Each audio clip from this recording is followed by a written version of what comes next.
Okay, I hit the go button. Oh, there we go. And we are live. Hello, hello, hello, everybody out there. It is amazing. Today is Saturday on March 25th, 2023. I feel like I'm a news reporter today. This whole week has been kind of like that, and today's energy has been. Yes, it is slightly cloudy out there and lots of rain today. How about where you are, Kitty? It's warm. It's actually very warm. The day started at I think like 69, 70, and climbed up to 86. Ooh, Yeah. I like that weather. Not over here. It was nasty. It was. I can't say it was cold, but it definitely wasn't warm. Um, so, Kitty, do Did me a you see favor. that lineup for the sky tonight? I did, but we can't see it over here because it was raining all day. So the sky is not. Yeah. I'm in a city or in a city part, so I can only see part of it because part of it's on the horizon, and I don't have a flat shot at the horizon. Though tomorrow night I think I would take, excuse me, a ride out to the beach and go look so I can see the whole horizon in the sky. Yeah. Well, tomorrow is supposed to be nice by me. It's supposed to be something like 60 degrees and sunny. So I'm hoping tomorrow night, because it's going to be nice during the day, I'll be able to step outside my house and look up at the sky and get to see all the amazing things that we're supposed to be seeing that's lining up. So again, because I remember I was reading your post, what are the planets that are going to be lined up? I know Mars and Venus are two of them, right? I think you said. Well, Mars is near the moon, and then there's the space, and then it is uh, our Taurus planets, Venus and Uranus, right? I have to look. And then it's our Aries planets, and they're in pairs. That's why So it is like that. So They're in pairs Jupiter, in the sky. Jupiter and the Sun for All the right. Aries planets. Yep. So it's no, it's Mars and the Moon, um, Uranus and Venus in Taurus, Jupiter and Mercury in Aries, a line in the sky, and Uranus and Venus are in the middle. Mars and the Moon are high in the sky, and at the horizon is Jupiter and Mercury. All right. So pretty cool. Excellent. All right. So we are streaming on Twitter and we're on YouTube as well. So those who are watching on those platforms, let us know you're there. If you're watching on YouTube, please go ahead and hit that thumbs up. And if you have not subscribed, please go ahead and subscribe. And I'm going to land where we're going to see most of our comments, which will be on Facebook for those who might be following. Because when I was doing my cosmic energy forecast, I did let them know that I was going to be here. Funny story, as I let them know I was going to be here and sharing everything I shared there, I never even introduced myself. I totally forgot to let them know who I was. Hopefully, they know who I am. I thought of it after the fact. It's like, oh, well, I guess they'll know me by my email address because that's the only thing I gave based on my introduction. So, with that being said, Kitty, introduce yourself. Let them all know who you are. I'm Kitty Foss, your storytelling astrologer. I So Joanne reached out and said, "Hey, you want to get on tonight?" I'm like, "Sure." I was just saying to her, it's always a sounds like a great idea at 4 o'clock, and then 9 p.m. runs around, and I go, "Oh." So, but it's been quite the week astrologically, quite the week energetically, anyway, and today at 7:45 a.m. after a little over 7 months, almost 7.5 months, our friend Mars moved into Cancer. And Mars has been hanging out with in Gemini. And so that's our will, our passion in the sign of communication and looking at beliefs because it was transiting second house.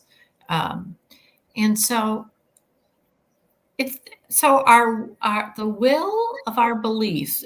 The will has been communicating, getting information, and now it's moved to be able to nurture that information. There's a lot of deep emotional things coming up with our will and our passion to nurture and to be, strike out about. So there's going to be a little bit of passion hanging around right now. We can all use a little passion, right? Yes. Yeah. So now when we think about this Mars and Cancer, because this is how my brain always works.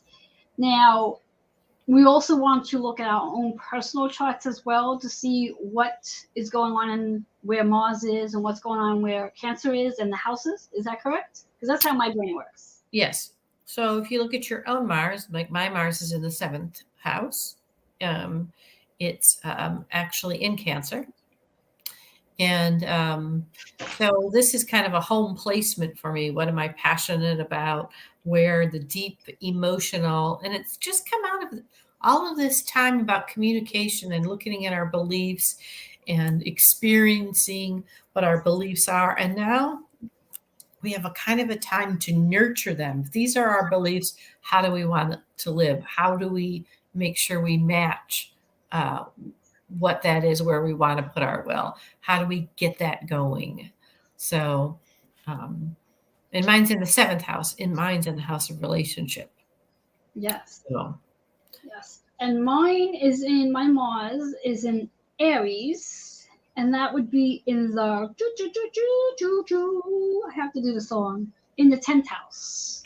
Well, and so your Mars is getting a boost anyway because of the sun and the placement of Jupiter.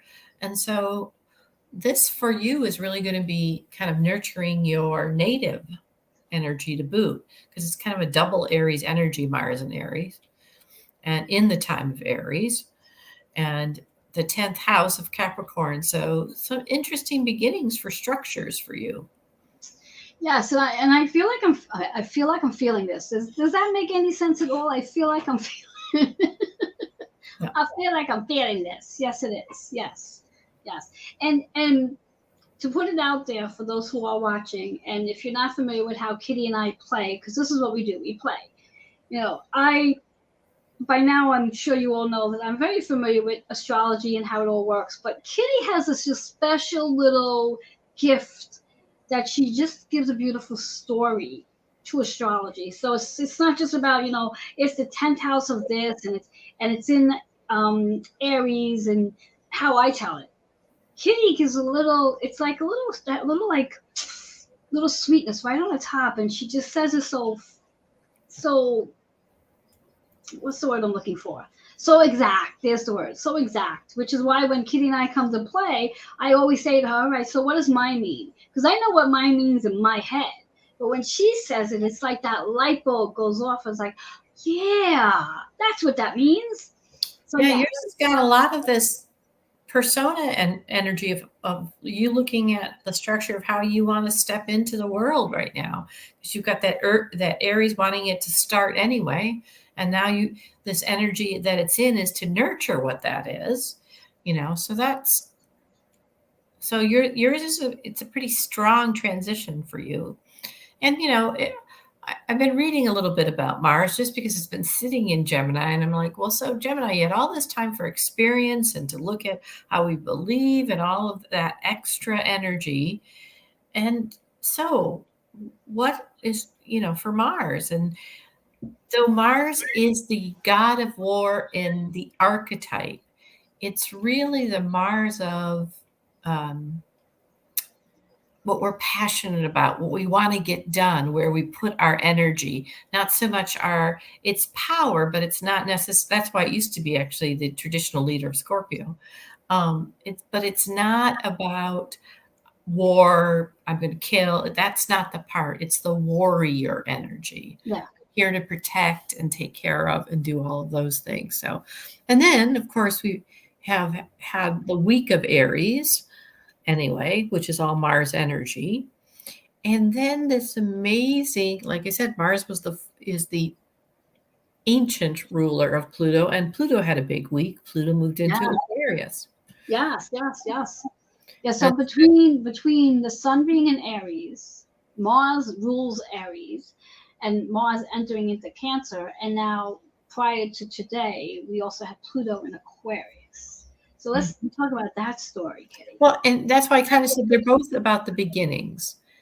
They're really about, one is about the warrior, what beginnings, where do I put my energy? And this has been Aries all week. Mars is the ruler of Aries. What beginnings do I want? Where's my passion?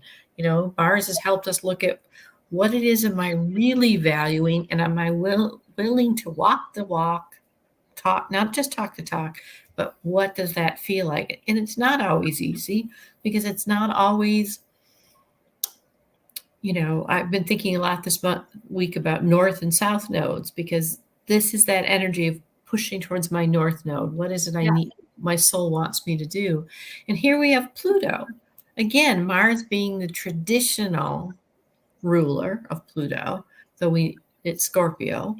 Or actually Pluto rules Scorpio, but Mars has always been associated because it's power and cycles, and because Mars is the start, it's where the spark, and Scorpio, Pluto, is where the change is, and that's always a beginning, a death and a rebirth, a death and a rebirth. So it's been that big of an energy. It's been a launch this week about that, and of course Pluto in Aquarius is really about the connected we, but really connecting. The way I heard it this week is really connecting to the I am that is all of us. It really was a very physical connection this time. It's not to disembody our heads, but to literally work with the connection of the vision of what it is we wish to see and be as human beings. And so it's like, and there was a beginning this week. There was a push for it. There was a transformation. It's all death, rebirth, and start. So now where are we going? Yeah, exactly. And it's interesting because as you're speaking on Mars, obviously the ruler of Aries, we also have Venus in Taurus. Yes, Venus is the ruler of Taurus.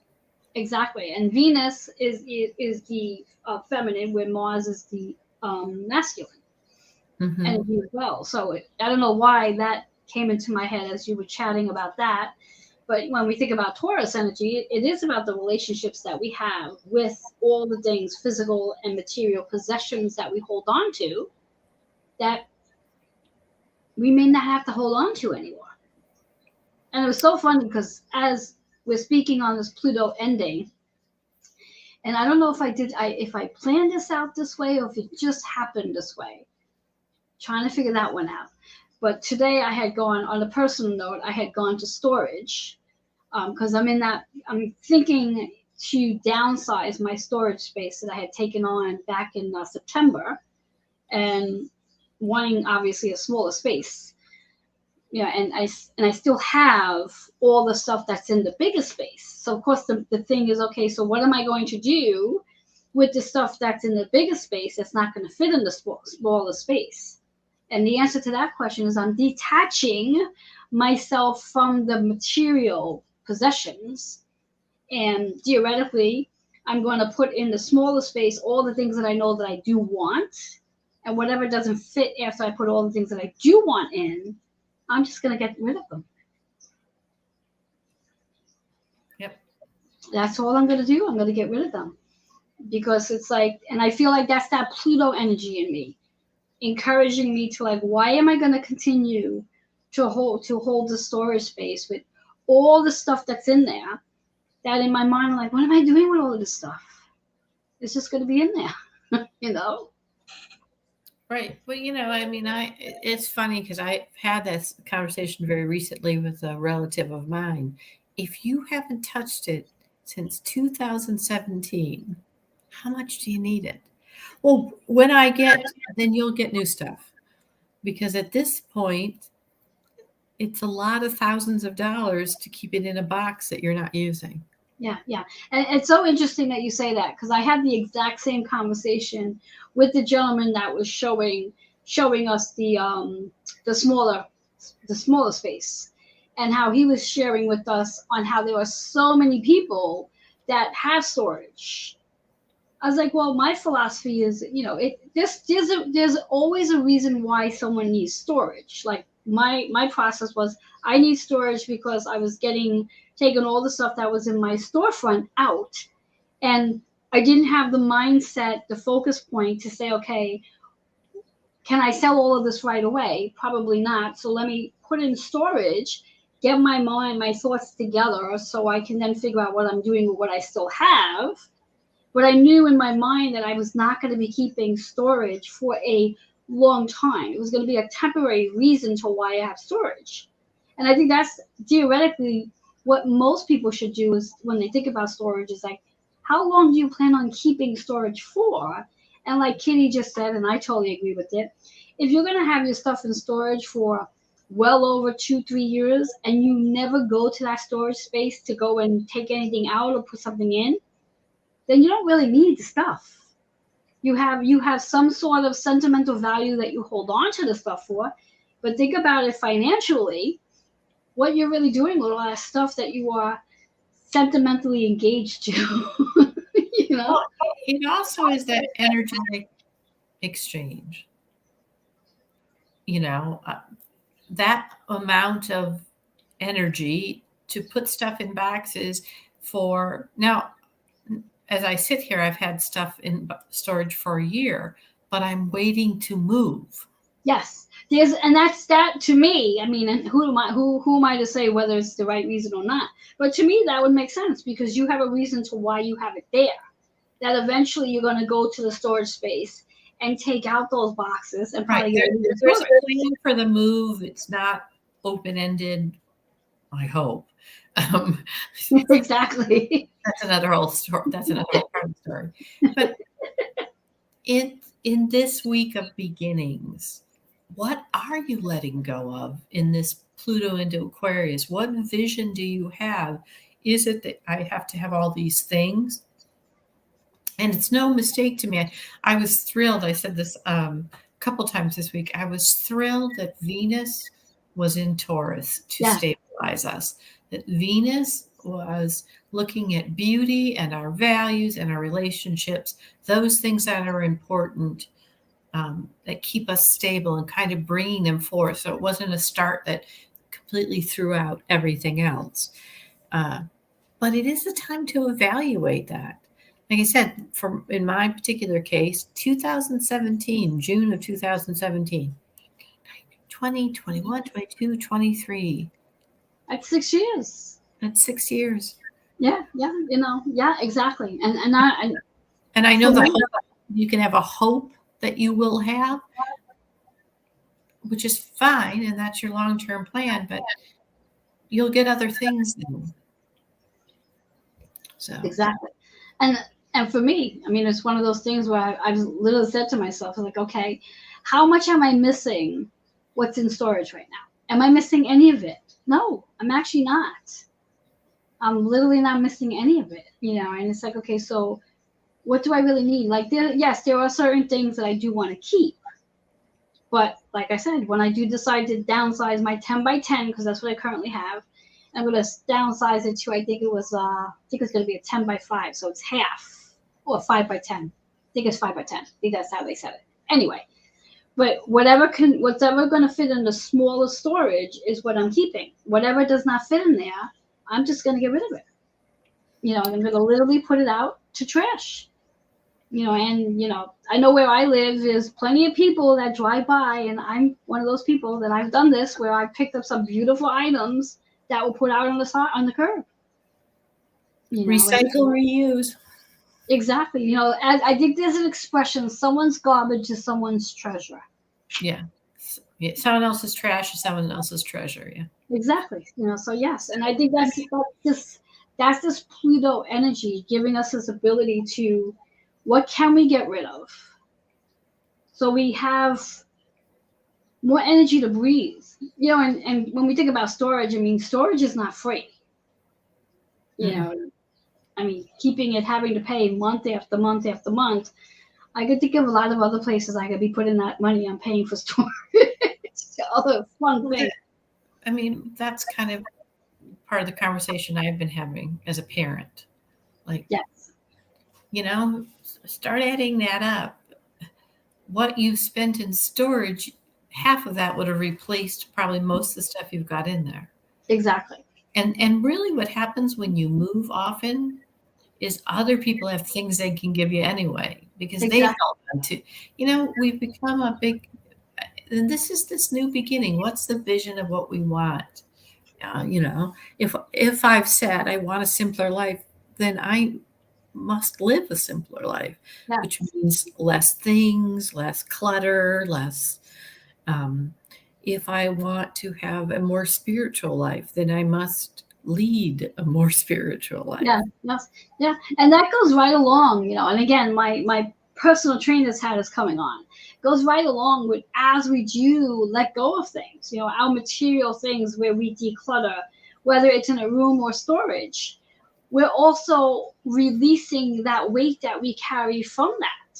So that itself helps us, especially if we are clearing things out of a house or an apartment, out of a specific room, where we're allowing the corners, which, believe it or not, I don't know if anybody's familiar with feng shui, but the corners of every room in your house are the lungs to your house, which actually is associated with the lungs on your body. So when you clear up your corners in any room, you're going to find that your house can breathe better and you can breathe better as well. So there's a correlation right there that by cleaning out and decluttering, you're actually going to help yourself get healthier. And you're going to release whatever the burdens are that you're holding on to, especially if it's related to financial burdens. So this is some powerful energy that we're moving into. And now, Kitty, do you know, and if you don't, it's okay, do you know, and I'm going to call it this, the roller coaster ride that Pluto's going to go through in reference to when it shifts back into its retrograde? I know there's one, and I know that takes place, I believe, and I just had it here for my last note. Where did I put it? I think it's either June 11th or May. One switches in June, one switches in May. It goes. What's really interesting is it's going to keep going over this 0 and 29. 0 being karmic completion, 29 being karmic completion, 0 being resetting karma. Yeah. And so it goes into this reset we're on right now, and this Pluto and Aquarius. Aquarius is the water bearer. Aquarius it's about how we think about our emotions, how we bring it forth to the land, how the physical, when we think about this physical aspect, it's actually the star card in the tarot deck. Yeah. And this is Aquarius, and we're transforming that. And so then it pops back into Capricorn on that 29th, which is all about our bigger structure. So it takes that new karma back to the structure and finishes some other things that perhaps it needed to tie up. And then early January, it pops back in again. And then so this year, it's in Capricorn more than it's in Aquarius. Next year, same amount of months, but it's Aquarius and then Capricorn, and then completely by November till 2044. Yeah. Now it's interesting because it will be in Aquarius longer than it was in Capricorn. That has to do with Pluto's orbit, just like it was in Virgo a very long time. I see. So now, when it retrogrades, because I have a little note here for myself from one of my other, she's not a colleague though, she's just somebody I follow. She's another astrologer. And she had indicated that when Pluto retrogrades on June 20th, 2023. It's not June 11th, it's June 20th? I can't remember. 20th. Yeah, June 20th she has here. Yeah. That we are going to, we're as a community, collective, are going to experience a lot of business changes, a lot of loose ends getting tied up from businesses. So we're going to see a lot of shifts taking place there. Well, the way I heard it, the way I understand it is basically we're going to start a lot of things, start putting this vision together. And then when we go into this little bit of retrograde period, we're going to evaluate that, which are the ones we really want to do, which ones aren't we willing, and then we go back into that action. And that makes perfect sense what you're saying. Yes. It's just such an interesting period of time, because this period that we're starting all these things, this new vision, this doors that are opening energetically, there are other things happening in other planets. So Pluto is also going to be squaring the nodes. We're having, today was one of the first activations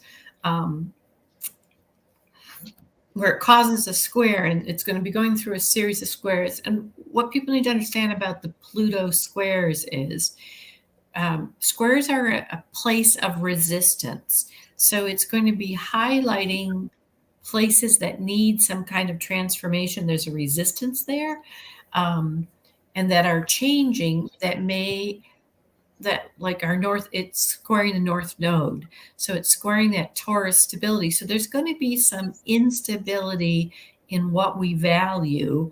People are going to be kind of feeling that resistance, and perhaps because, we're talking about Pluto and Aquarius, you'll see some flaring up of real jockeying of position of values. And if you haven't been working on it, you're going to see some real kind of infighting about it. But at the same time, it's becoming clearer and clearer that we aren't going back.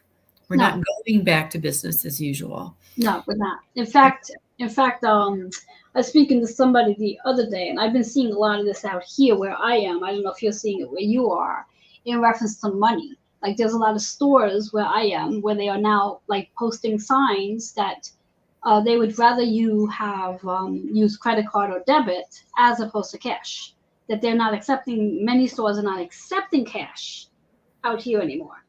That, I mean, if you only have cash with you, it's not as though they're going to deny you a service, but they are literally posting signs, and they have specific dates to when eventually they won't have cash to give you if you do purchase something with cash that is not the exact amount of money. So that's another thing that I think we're going to start to see a change in regards to how we utilize our money, in regards to whether we're using cash or we're going to use debit cards or credit cards. And because Saturn's movement into Pisces and the internet's Saturn return, that's why we're starting to see about TikTok ban. What are we going to do for social media? We're going to see attempts to restrict flow of information, restrict for a variety of reasons. But again, it's that values, and that's what we're transforming. Yes. And how that's going to look, So that's why it's very important we hold our own space. And again, what walk and talk am I willing to live? And it's not me telling you how to live. It's me telling me how to live. Exactly. So on that note, I think we're right at the point where card readings would be a really great time where we can pull, so we can help our tribe out, so they can gain some amazing insight and not be afraid, because there's nothing to be afraid of. This is all amazing energy that is really helping us to transform. And I mean, the message I'm hearing right now is what we've experienced back in 2020 and all those changes. We are literally just going forward. There's so many people out there who would like to go back to the way things used to be, and we're not. And that's just the bottom line. We're going to go forward. For all of us to have spent all the time that we spent from 2020 to present date in this transition, we're so used to the transition at this point that to go backwards, that would be uncomfortable.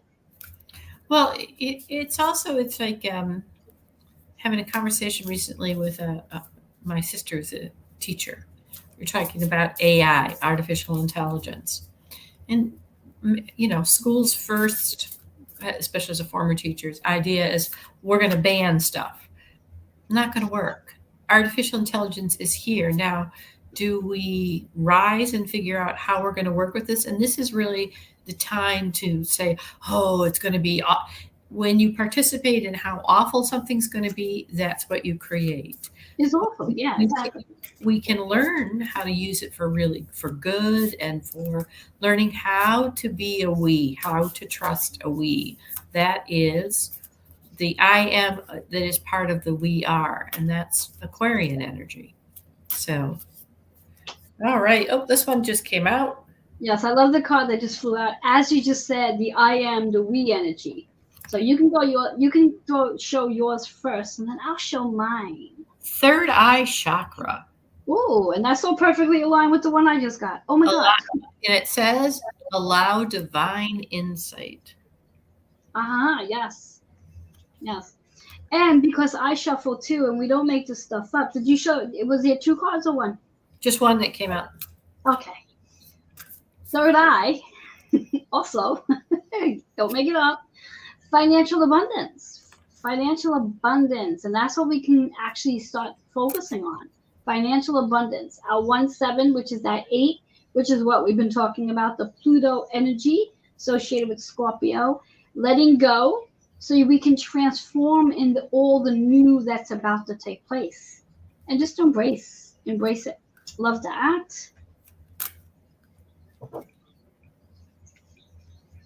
Oh, how interesting. So while she was talking, the first one that came out, and I heard pull 2 with it, was to embrace the change, just what you were talking about. Look at that. Changing seasons. And the 2 that came out with it were Awakening Avalon, Heaven on Earth.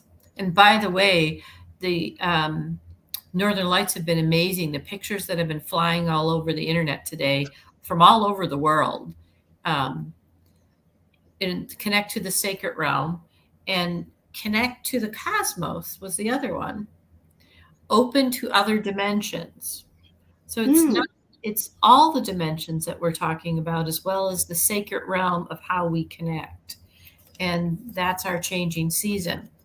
And yes, the Northern Lights, which is fascinating because I jumped down that rabbit hole to find out about why there are Northern Lights and why in Norway they had a lot of red, which is unusual. Another, often it's the green and the blue, but the red is, and it has to do with, do you know what the Northern Lights are? No, I don't think so. Not familiar. It's actually really interesting. It has to do with a certain kind of light, and I'm not going to, like elfin light, and I'm not sure if that's exactly how you say it, but basically, very short explanation is the sun has some kind of solar event, flare, and it's so strong that it pulls on the magnetic pull of the earth, which in turn traps these gases, and it's like a rubber band. Oh, wow. That's what's trapped and makes the light. I love that. Isn't that cool? So it depends on what gases are by what the lights are. It's fascinating to read about because I'm like, so it's like a rubber band pull. And when it pulls on that magnetic, pulls those elfin, it's ALV, I have to look it up again, light rays, but it's kind of like pulling it and then it comes back. But there were many beautiful pictures from all over. I had friends in Canada. I had friends up in northern Michigan, person in Norway. Last night, it was amazing, amazing colors. Love it. Which is the card that I just pulled goes right along with that, I think. Which is, I think, what this energy is helping us all to do with the Pluto entering Aquarius, Mars in Cancer. This is a time for healing. This is a time to heal. I believe there's always a time to heal. We always are in that space to heal. It's similar to, I forget what it was that you had said, Kitty, a couple of days ago. I don't know if it was in a group or live or whatever it is, but there was something that was said. And your comment was, well, isn't everything based on astrology? Oh, yeah. There was the gentleman who said it wasn't an astrological event. And I said, basically, I believe everything is based on astrology. Exactly. And that's the exact same thing I feel when it comes to healing. There's always an opportunity to heal. Every day you have an opportunity to heal, and we have our planets right here helping us to transform a new way of doing things, a new way to focus on. You want to focus on being healthy? What should I say? You want to be healthy? Focus on being healthy. You want things to be in a happy place? Focus on being happy. Well, you're bringing home what I think is the biggest lesson of this week. We have arrived. We have arrived at this change. We have arrived at this new earth. It is here. And so that's what we need to see, not that it's been feeling like, oh, it's no more coming anymore. That's kind of gone. It's here. It's here. It's here. It's here so we can heal, you Mhm. know. And that pink energy is about the compassion, the ease, the grace. It is easy. It is graceful. We do not have, this doesn't have to be hard. You know, this does not have to be hard. Life is not hard. And if we can redirect our focus where it becomes easier, it will be just that, easier. Let Yep, go yep. of the resistance. The sacred realm and the cosmos. Yeah, exactly. Embrace the change. Exactly. Perfect. You know, what our sixth energy is all about, that your systems that you are in, your body systems, your whole process of how you move, how you think, how you feel, how you do, and just embracing this amazing energy that we have right now. You know, Pluto, Mars. I don't think we have any more changes coming in. Mars has ended the different planet shiftings, right? Now everything is Yes. sort of where it's going to be for a little while. Well, I mean, And the other moon's than always Pluto. moving. Yeah. Yeah. But You know. and usually Mars isn't any long placement either. It Yes. just it was highly unusual. Mars does not retrograde like the other planets, so the fact it was already a longer orbit and it retrograde way back had it staying in that sign for a long time. And there had to be a reason why. I mean, you know. Something was being communicated, something for our will, where Yeah. maybe it's our clarity where we're going. There you go. So There you go. There you go. And wherever we are going, you know, it's all about a new beginning.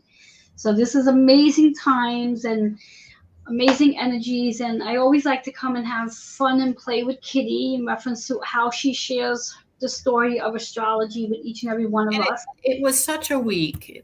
It's a week to celebrate. I think we'll be looking back for a long time over this week. Yes.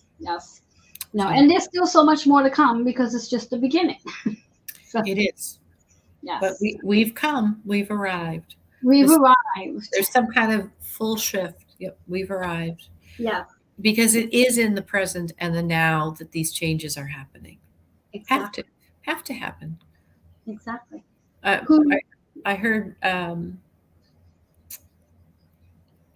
must have been just yesterday, the idea that we were all mini Earths and that Earth has been in need of help, for a while. And so we're all here to help ourselves, helping this mini Earth, helping this next step come in. So. Yes. So we have work to do, people. We have work to do. So Kitty, I know your email is strolling on the bottom. Let them know it. So if they do want to connect with you so they can learn their story, you can share it with them. So you can contact me at that intuitionofthesoul11@gmail.com, or you can message me my under Kitty Buttigieg Foss. I should change my name to put the middle so they can find it on Facebook. But if you look for Intuition of the Soul, it's a private, free Facebook group. You can message me and reach me through that site always. Always, yes. And my email's strolling on the bottom as well. And I'm sure by now you know where to reach me. If in case you don't, the email's right there, healingwithin76@gmail.com. And you can find me on Facebook and YouTube and everywhere else. So till next time, when Kitty and I decide to come back and share some more fun facts with you, we will be back, though. We will be back, guarantee it. Till then, enjoy the rest of your night or day wherever you are in the world. Yep. Happy Saturday.